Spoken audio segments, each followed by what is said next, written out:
আসসালামু আলাইকুম, সবাই আশা করি ভালো আছেন। খামারের কাজটা অতি দ্রুত শেষ করার জন্য আজকে মিস্ত্রি সাহেবদেরকে নিয়ে আসছি। কারণ হচ্ছে এই যে বাড়ির ছাদের উপরে আমি যে খামারটা করতেছি, এটা আমি যদি নিজে একা একা করতে যাই অনেক সময়ের প্রয়োজন হয়ে যায়। তাতে গিয়ে আমার দেখা যায় যে পুরো শীতটাই চলে যাবে, কিন্তু আমার খামারের কাজটা শেষ হইতো না। যাই হোক, আজকে রাজমিস্ত্রির যে কাজটা আছে, অর্থাৎ এই যে সাইড দিয়ে যে দেওয়ালগুলো দিচ্ছি এগুলা করে ফেলবো, আর এই যে ফ্লোরটা দেখতেছেন ফ্লোরে ডালাই দিব। অর্থাৎ আজকে রাজমিস্ত্রির যে কাজগুলো আছে সব কাজগুলো আজকে সম্পূর্ণ করে ফেলবো। আর এইখানে শুধু বাকি থাকবে উপরে যে টিন আছে, টিনগুলা বা সাইডে দিয়ে যে নেট থাকে নেটগুলো আর একটা দরজা। এই কাজগুলো আরেকজন কাঠমিস্ত্রি বাইকে নিয়ে আসি কি একবারে কমপ্লিট করে ফেলবো। অর্থাৎ আর 2 থেকে 3 দিনের ভিতরে আমার কি খামারটা একবারে কমপ্লিট হয়ে যায়। আর এই খামারটা কমপ্লিট করতে আমার কত টাকা খরচ হয়েছে সেটা দেখতে হলে আর কিছুদিন অপেক্ষা করতে হবে, অর্থাৎ আর 2-1 দিন অপেক্ষা করতে হবে। আর আমার এই খামারটা হচ্ছে লম্বা হচ্ছে 30 ফুট আর পাশে আছে 14 ফিট।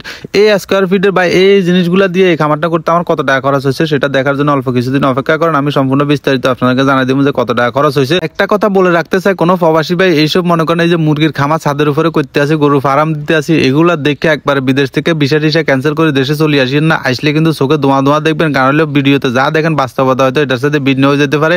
কারণ একজন সফল হয়েছে হয়তো আপনি সফল হইবেন এমন কোনো কথা নাই, কারণ কেউ সফল হইব কেউ ব্যর্থ যাইব, দুনিয়ার গল্পটাই এরকম। আপনার যদি পর্যাপ্ত পরিমাণে জায়গা থাকে, মনে করেন আপনি একটা গরুর খামার দিচ্ছেন, গরুর জন্য আপনি কাঁচা ঘাস লাগানোর মতন পর্যাপ্ত পরিমাণে জায়গা আছে আপনার, তাহলে আপনি কি একটা রিস্ক নিতে পারেন গরুর খামার দিয়ে। আবার যদি আপনি মুরগির খামার করেন, তা যদি আপনার পর্যাপ্ত পরিমাণে জায়গা থাকে খামার করার মতন বা ওই ধরনের প্রশিক্ষণ থাকে, তাহলে আপনি একটা রিস্ক নিতে পারেন। কারণ যে কোনো কিছু আপনি আগে বুঝেছেন তারপর যে কোনো রিস্ক নিবেন। অযথা দেখা গেল যে আপনি হয়তো ফাউল ভাই বিদেশ থেকে এসে এগুলা করিয়ে লাইতেছে, আমিও বিদেশ থেকে যাই এগুলা করিয়ে আলাম, কিন্তু ফাউল ভাই যেরকম জায়গা আছে হয়তো আপনার এরকম জায়গা নাই, তখন কিন্তু দেশে আসে আপনি একটা বিপদের মধ্যে পড়ে যাবেন। তো এই জন্য আসলে আমি আপনাদেরকে কি একটু সাবধানতা অবলম্বন করতে বলি।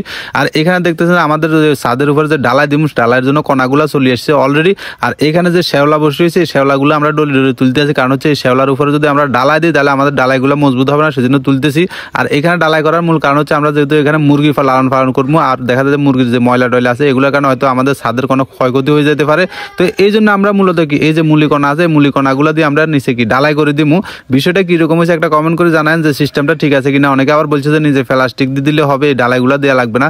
তারপর আমি চিন্তা করলাম যে না বাবুরা, আমার ডালাইটা দেওয়ার দরকার আছে, কারণ হচ্ছে যদি ছাদটা যদি নষ্ট হয়ে যায় হয়তো দেখা যায় আমার মুরগির খামারটা হয়তো কোনো একদিন ভেঙে ফেলতে পারি। এটা এই জন্যই বলছি, কারণ হচ্ছে যে আপনি যদি একটা মুরগির খামার দিচ্ছেন বা গরুর খামার দিচ্ছেন, সেখানে যদি আপনার সবসময় যদি লস হয় তাহলে কি সেটা করার আপনার আগ্রহ থাকবে না। তো সেই জন্য বললাম আর কি, হয়তো কোনো একদিন ভেঙে ফেলতে পারে যদি লস হয়। আর যদি এখান থেকে যদি আমার ভালো একটা ইনকাম হয় বা যদি ভালো হয় তাহলে তো আলহামদুলিল্লাহ, এটা ভাঙার কোনো প্রশ্নই আসে না।